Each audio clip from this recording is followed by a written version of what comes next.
Good morning, everyone. Jim Laird here, live from Largo, Florida. The internet's being sketchy this morning, so hopefully it'll hold up. I had to reset it a couple times. It's funny, I had better connections at coffee shops than I've had here at our house. We're hardwired, so the beauties of technology. So beautiful morning this morning, nice and crisp. I'm really enjoying the falls here. It's really nice. So make sure you get on our email list. Go over to stillmanwellness.com. Enter in. Tonight, we'll be sending out an email for our webinar that we're doing tomorrow on blood pressure testing and imaging. So that will be a big Dr. Stillman topic. Today, when exercise goes wrong, exercise burnout. And this is something I've seen, and I attract these kind of clients, even in the practice working with Dr. Stillman. And over the years, I've had dozens of women, and women in particular, men too, but mostly women.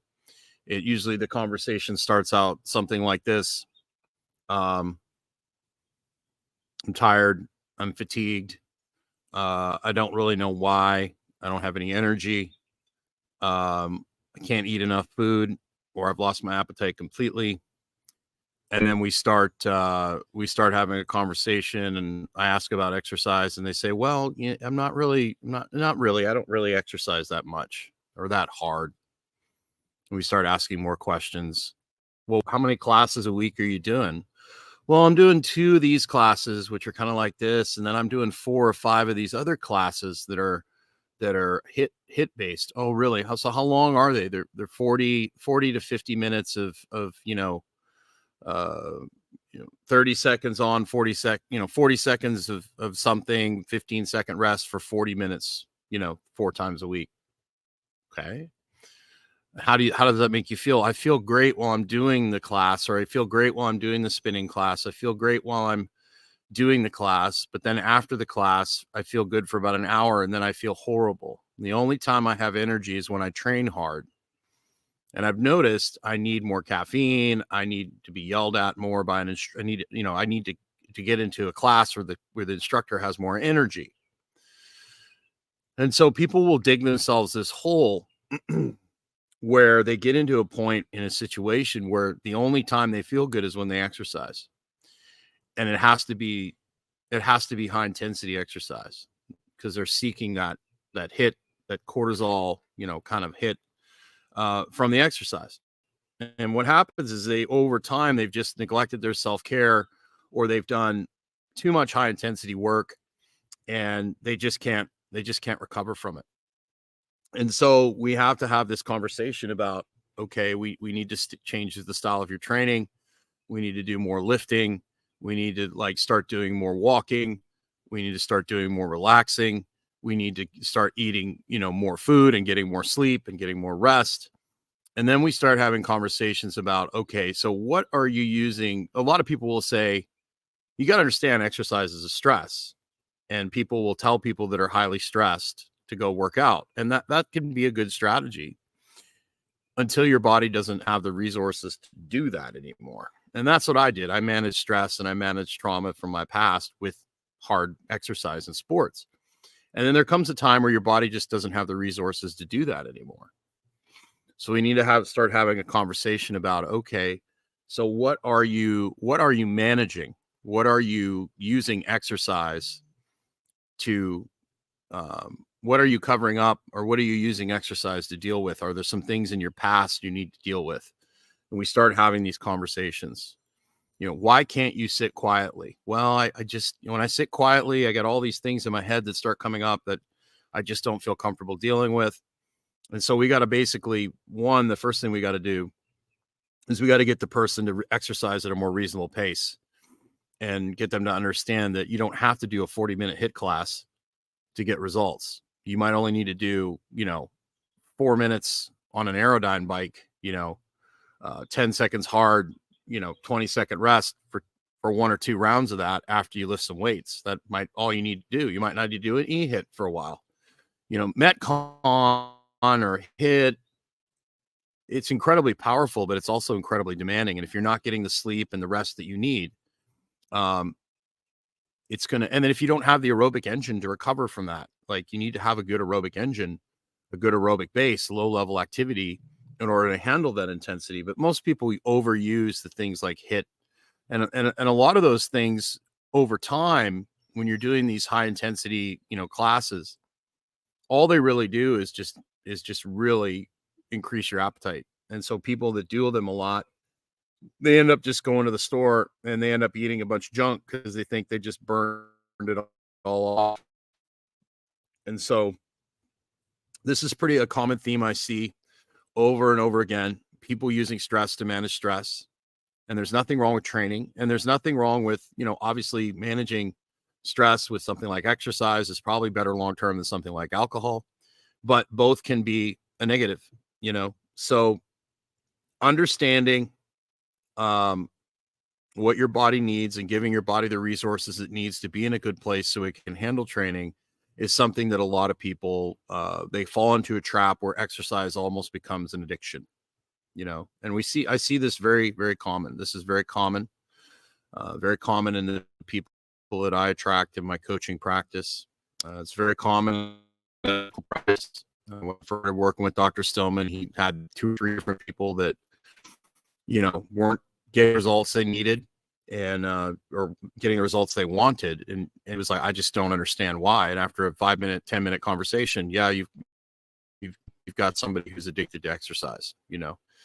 It's always interesting when you ask people questions. They're like, well, I eat really good, and then you start asking them what they eat, and it's like, that's not really good.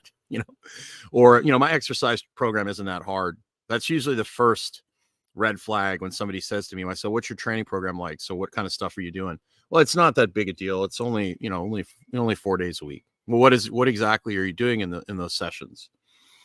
And we start actually getting into what they're doing. And you're like, whoa, that's a lot, how much, and these are usually, women that have, kids and they have a career, and then they're trying to use intensity to basically fix about like a lifestyle that isn't congruent to getting the result for your body. Because what people don't understand is you get better from training through rest and recovery. The training is a stress. It puts stress on the body. It forces the body to adapt. But if you don't allow the body to adapt, or if you push the body into a state of being in a constant state of survival, it's going to cause issues over the long run. So if you're watching, please give us a like. Obviously the algorithms don't like us very much, so please give us a like. Feel free to ask some questions if you have any questions. So if you're in a place where you're burned out, you're having a hard time, you don't understand why you're not getting results, you might want to dial it back. You might want to lift some weights. You might want to only do a really hard training session a couple times a month. Lifting is really good for people that are exhausted, because it puts a demand on the body, but not like a Metcon or some of these harder conditioning sessions that really, really put a lot of demand on the body. I like really short, intense things. I don't like these long 40, 50, 60-minute classes where you're doing, all these different circuits. It just doesn't end well for most people. I like strength training combined with really short, intense things that are thrown in from time to time. You get much better results from that than doing these long burnout, things like spinning classes, these long drawn out exercise classes that are just a whole bunch of random exercises just thrown together. You're kind of just throwing crap against the wall and seeing what sticks. That doesn't work well for most people over the long haul. So make sure you're taking care of yourself. Make sure you're getting outside. Make sure you're eating plenty of good food. Make sure you're getting plenty of sleep. That alone is going to make you be healthier and look better. And then the training on the top of that enhances that, and it speeds up the process. But you want to train in a way where you're feeling good when you leave the gym. You feel good when you leave the gym. You feel better. You're not walking around like death. And then, when you do you're not feeling good, you go to the gym, you train, You train in a way that makes you feel better, but you don't annihilate yourself, and you feel good after you leave the gym, and you make sure you go get your rest and your sleep and all those things. And then you can basically, adjust your intensity as time goes on. But you've got two extremes today. You've got the people that don't do anything at all. They don't do it enough. And then you got the people that are doing way too much. And there's very few people that are in the middle that kind of challenge themselves enough to make steady progress.